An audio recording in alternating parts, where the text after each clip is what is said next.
we remain steadfast in our commitment in delivering local news that matters. Stories that inspire. Enriching the lives of Filipinos in the Philippines and across the globe. This is your GMA Regional TV.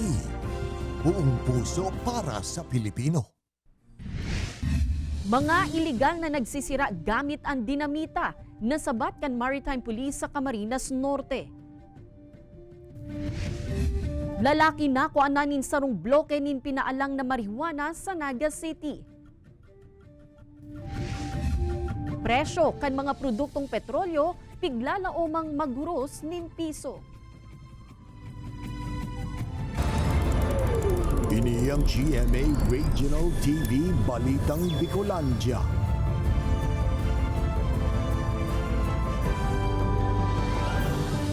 Diyos marhay na hapon mga kapuso, uni na ang Balitang Bicolandia. Hatod miyan pinakadarakula asin pinakabagong mga bareta sa Kabikolan. Kami ang tropa nin katotohanan, mahatod din mga baretang mayong bikikilingan, mayo nin pigpoprotehiran. Live halik digdi sa GMA Complex sa Naga City. Ako po si Kate Dalovieres.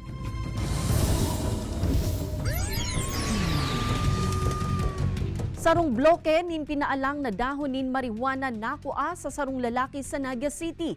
Mga parokyano ka na arestong sospek. Posibleng mga menor de edad susug sa mga otoridad. Ini asin iba pang detalye aramunta sa report ni Chris Novello.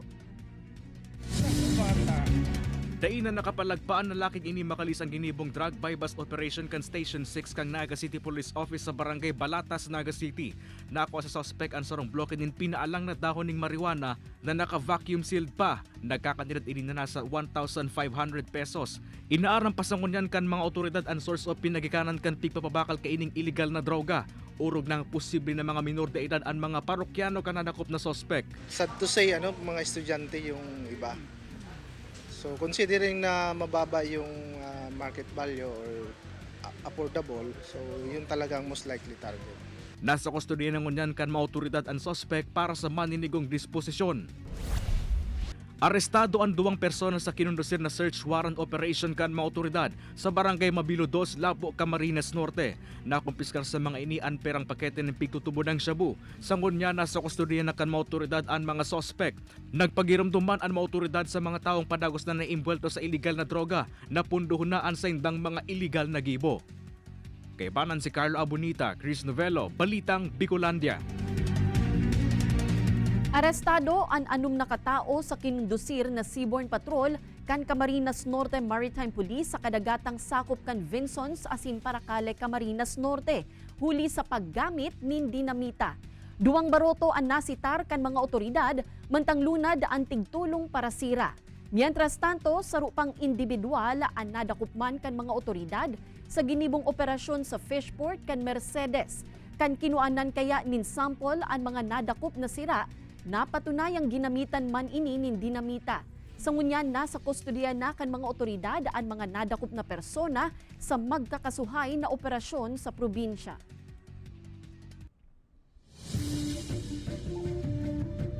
Nagdeklarar nin Red Alert ang BJMP Camarines Norte sa tulong jail facility sa probinsya huli sa kakulangan nin personahe. Ini makalihis ang nangyaring aksidente sa Banwaan Canlabo kung sa insarong BJMP personnel ang binawian nin buhay, mantang apat na iba pa ang nalugadan kaibanan ang 10 PDL. Sigun sa BJMP, ang nasambitan ng lakdang, parte kan sa indang pagsyerto na daisamantalahon kan mga PDL ang nangyaring aksidente. Mientras tanto, nagpapadagos pa ang investigasyon kan mga otoridad kung sa inbukas man subuot ang BJMP na magsuunad nin kaso and kasong igwang mapatunayang may sala sa insidente. Sa ngunyan, pirang mga PDL asin BJMP personnel ang nagtitinir sa ospital. Kulang kasi naman tayo ng personnel kasi mag-duty sa ospital para mahati. Pangalawa, kailangan din natin i-secure yung facility baka makasamantalain ng ating mga PDL na gumawa ng kaguluhan. Kaya yun ang iniiwasan natin. Onset kan La Nina posibleng mamatean subuot sa huring kwarto kan taon, sigun sa pag-asa. Alagad, pagpuon kan La Nina na posibleng magdaranin above normal rains asin raot nin panahon. Matataon sa panahon nin aranihan kan mga paraoma. Ang pag-aandam kan DA Bicol sa posibleng maging epekto kan La Nina, aramunta sa pagtutok live ni Chris Novelo. Chris?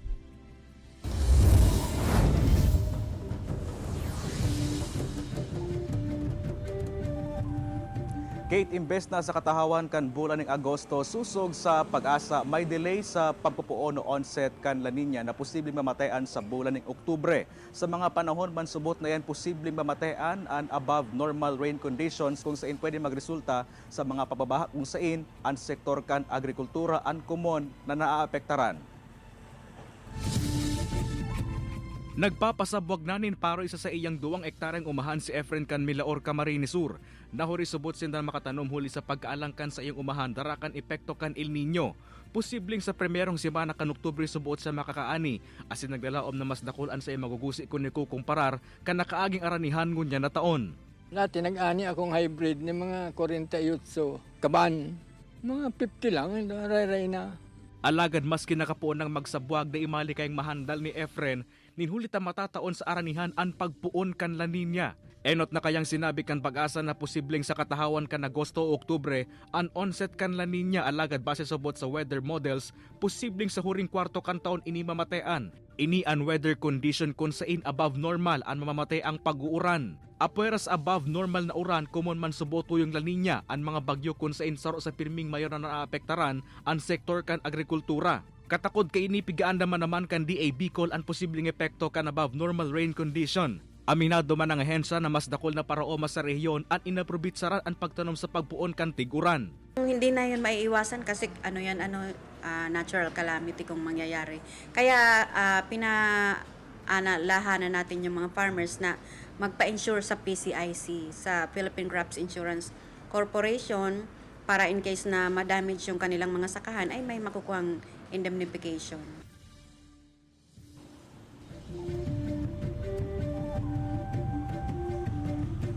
Kate, sa datos ng Department of Agriculture Bicol, nasa labi 288,000 metric tons ang pigdalaoma na maaning paroy sa huring kwarto kan taon. May action plan naman subot ang ahensya in kaso mamatean ang epekto kan La Nina sa Bicol region. Kate? Alright, Jos Mabalos, Chris.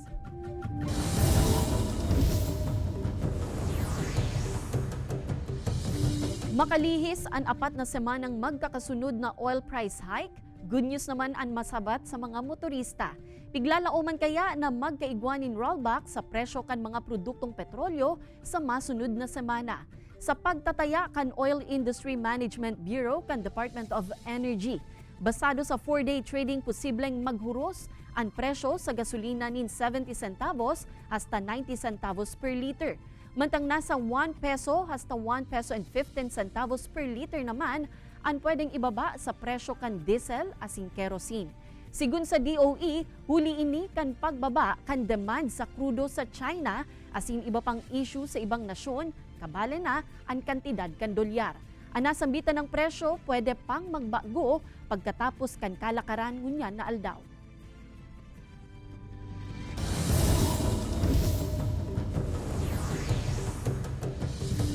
Sarong green sea turtle ang na-rescue makalis aksidenteng matrap sa fish pen sa Magallanes, Sorsogon. Tulos man ining pig-turnover sa mga otoridad. Kan masyerto ng nasa marhay na ining kamugtakan, tulos ining pigbuhian sa Marine Protected Area kan Banwaan. Nagpagirumduman ang mga otoridad sa publiko na tulos na ipaaram sa sainda en kasong nakakakuanin mga pawikan o anumang wildlife para sa maninigong disposisyon. Ini ang GMA Regional TV Balitang Bicolandia.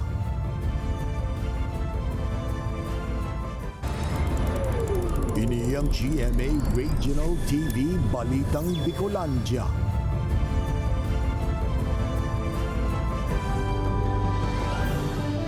Pirang semana na sana ang test ang opening kan school year 2024 to 2025. Asingun niya na panahon pa sana nin bakasyon, higot ang pagkondusir kan Sanitation Division kan City Health Office nin fumigation sa mga eskwelahan. Ang katuyuhan kay ni aramon ta sa report ni Chris Novello. Nasa duwang semana na sana ang test ang baralikan sa eskwela, kaya nagkondusir na ng fogging sa Educare kan Barangay San Francisco, Naga City. Ang mga personahe kan Sanitation Division kan City Health Office. 0 case sa dengue ang barangay alagad pagtubod kan barangay. Prevention is better than cure. Actually po kay puan pong marita si mga kakianta na Educare pupils and then makarelasyan na po kaya mas importante na si padagos pong kampanya, particular kan DOH. Katakod kay inisibot ang pagkondusir ngunyan kan Sanitation Division nin fumigation o fogging sa mga pampublikong eskwelahan sa syudad. Taon-taon na subot ining ginigibok ang opisina huli sa pagantisipar na pag nagpuon ang tiguran, posibleng maglangkaw ang kaso nin dengue. Ang mga kaakian subot ang saro sa mga vulnerable na tamaan ka na sambitan ng helang na kung minsan nakakagat nin lamok sa eskwelahan. Puro school because of the most of the daytime yung mga estudyante natin o sa eskwelahan. Kaya inaagapan mi po at least every quarter hinahapitan mi ang mga school campus na public para ma-fumigate po or ma-applyan ng chemical. Apwera sa fumigation may pinanauman ang opisina nin mosquito net. Sa datos kang Naga City Epidemiology and Surveillance Office o CESU, puon Enero hasta presente, uminabot na sa 26 ang dengue cases sa syudad. Kay Baran si Jovel Obiso, Chris Novello, Balitang Bicolandia.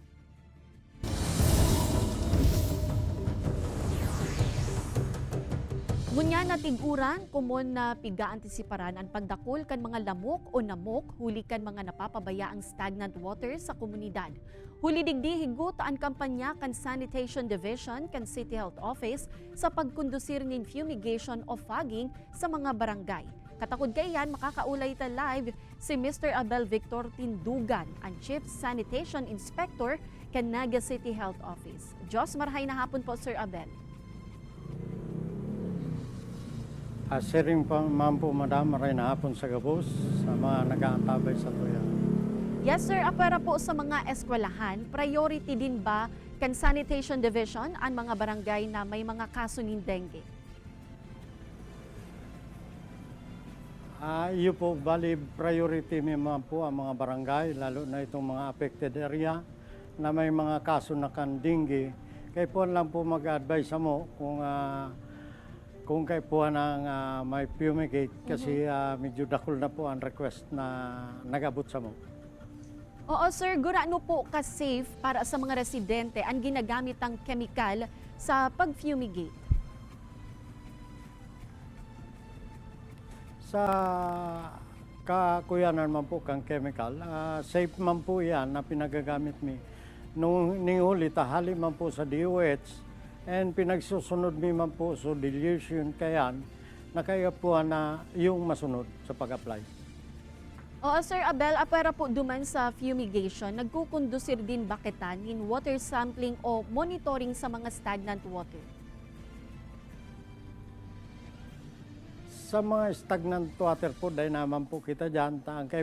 Sa mga stagnant water, kung medyo dakol po ang kuhan, pinagkukondusir po dyan itong entomology.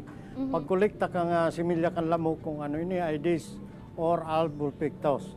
But sa public schools, including private, nagpapakondusir na po sinda pag paanalisar kan sa indang tubig. Kaya sa mga sanidad mi po, obligaman magpasiring sa inda para maikolekta po ng sample. Sir, abiso na lang po sa mga naggenyo, urog ng ngunyan, na tiguran para makalikay po kita sa dengue.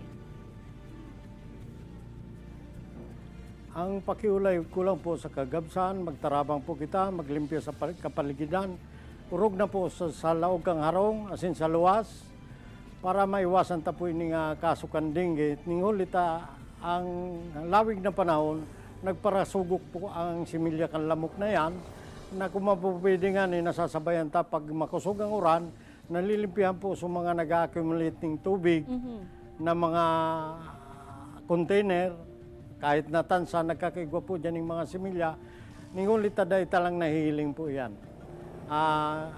Positibo po kadaklang gayan, lalo na po itong mga bote, mga dilata. Yan po, kaya dahil po pagpabayaan, possible sa mga scrap, ipadara na po sa junk o kaya sa recovery facilities niya to. Okay po. Jos Mabalos, Sir Abel Victor Tindugan, kan Sanitation Division, kan Naga City Health Office.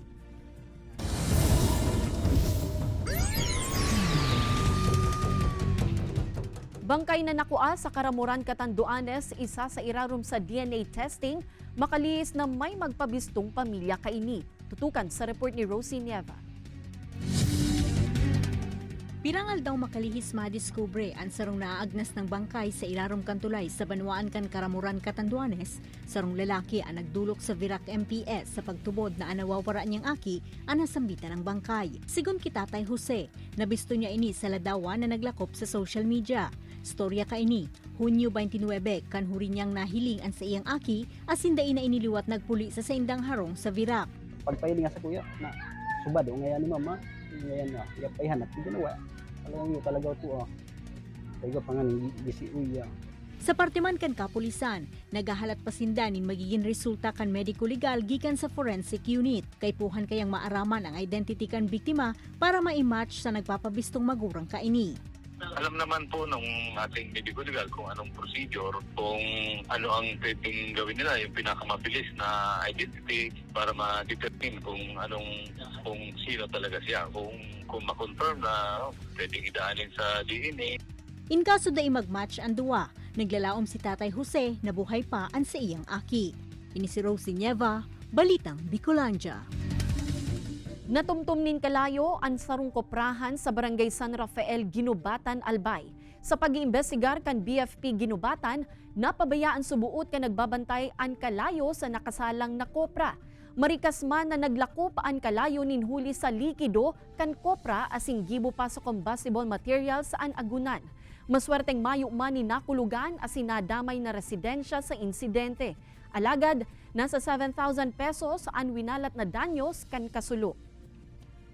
Lagi po tayong mag-ingat kung tayo po ay nagluluto o nagkukupra, huwag po nating paubayaan. Palagi nating i-monitor kasi po madali pong yung mga open flames po, pag napabayaan natin, madali po itong mag-cause ng sunog.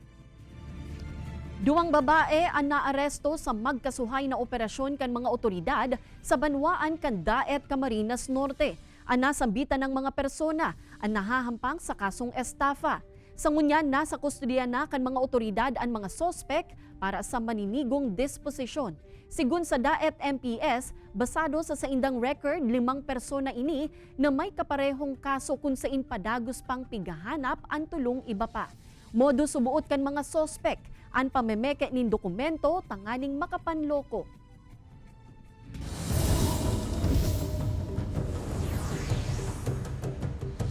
Nagsanib puwersa ang mga probinsya kan Quezon, Camarines Norte asin Camarines Sur para sa pagprotekta sa Labo River watershed na kabala sa 131 river watershed sa nasyon na pigkukonsiderar na critical o mas pigtatauanin importansya. Ang pagbilog nin Watershed Management Council ginibo sa Banwaan kan Daet kung sain presente ang mga alkalde kan Tagkawayan, Quezon, Del Gallego, Camarines Sur, asin Labo, Camarines Norte. Pagkatapos kan pagpirma sa Memorandum of Agreement sa pagultanan kan mga LGU asin line agencies kan DENR, sunod na ginibo ang Memorandum of Understanding. Kaybanan ang iba pang law enforcement agency na makakatabang sa pag-implementar kan lay asin mga panundon. Dakula ang papel kan nasambitan ng watershed sa irrigation systems asin water supply sa 92 na barangay sa nasambitan ng mga probinsya. Day man naging madali ang pagbilog nin Watershed Management Council kung sain nagpuun ini kan taong 2022 asin nagkaigwanin serye nin dialogo hasta sa nakatuwang na ang DENR.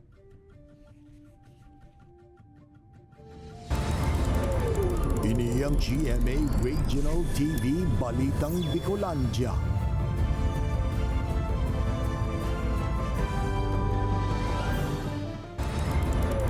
Ini ang GMA Regional TV Balitang Bicolandia.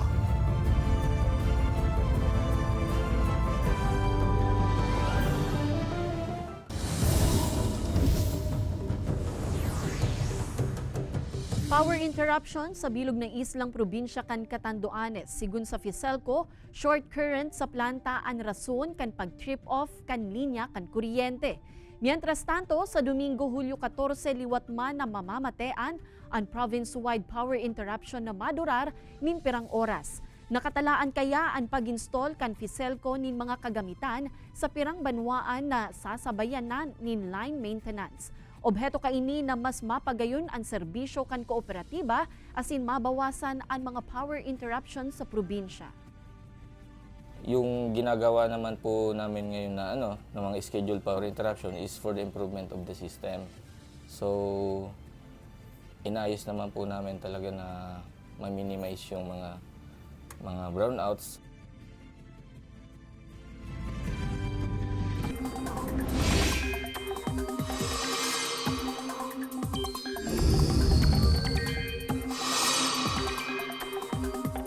Mga kapuso, dai po paglingawan ang pagdaranin payong kung maluwas po kamunin harong, hulita posible ang pag-uran urog na sa hapon o banggi. Padagos kaya na nakakaapektar ang southwest monsoon o ang duros habagat, partikular sa sulnupang parte kan Luzon hasta sa Mindanao. Sigun sa pag-asa, posibleng magpauran iyan sa dakulang parte kan nasyon ngunya na weekend. Mientras tanto, base sa datos kan Metro Weather, dakulang parte kan Camarines Norte, Albay, asin Masbate, ang makaka-eksperyensya nin pag-uran ngunya na hapon hasta at siya na banggi. May pag-uuran man sa iba pang parte kan nasyon. Magnitude 3.4 na linog namatean sa Naga City, Camarines Sur.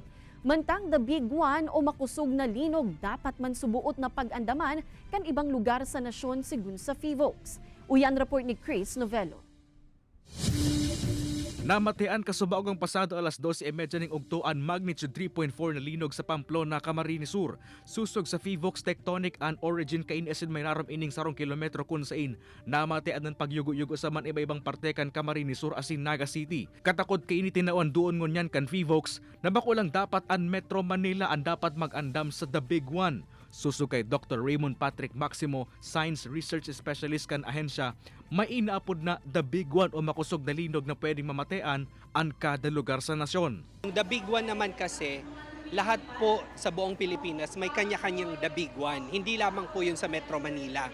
So yung the big one po, ang ibig sabihin yan ay yung mga pinakamalakas na lindol na pwedeng maranasan ng isang lugar kahit hindi po ito yung Metro Manila. Susog kay Dr. Maximo sa binabantay nindang fault line iyo ang nasa probinsya ng Masbate. Unpredictable subot kung noorin inimahiro na posibleng makaapektar sa mayor na mga lugar sa rehiyon. Anlinog ba kung siring kan bagyo na may forecast asin naaraman kung saan matama asin guro ano kakusog? Kung kaya pigtutulod ngunyan kan OCD asin RD RRMC sa rehiyon na mas pahiguton ang pag-aandam sa paagi ng CIMEX asin drills. Kailangan talaga natin siyang ma-simulate on the ground kung paano ba ang proseso para malaman natin na tayo na nga ay handang-handa na kung sakaling mangyari man yung ine-expect or yung pinaghahandaan natin na disaster. Kay banan si Carlo Abonita asin Jovel Obiso, Chris Novello, Balitang Bicolandia. Tuminagilid sa gilid kan tinampo ang sarong delivery truck sa National Highway na sakop kan barangay Binodegahan sa Piudoran, Albay. Susog sa mga otoridad, nilikayan subuot kan truck na may mga kargang motor ang kasabatang kaining jeep asin tricycle sa kurbadang porsyon kan tinampo. Nagibo pa kuta na kan subuot na malikayan kan driver ang truck na mabudalan ang duwang lunadan, alagad na hagupman giraray kaini ang jeep hasta sa dagos ng tuminagilid ang truck sa tinampo. Lugadan sa insidente ang pahinante kan truck, natulos man na binulong kan mga nagrespondeng otoridad. Sa ngunyan pigahalat pa kan PNP kung magkakaareglo ang mga imbelto sa insidente.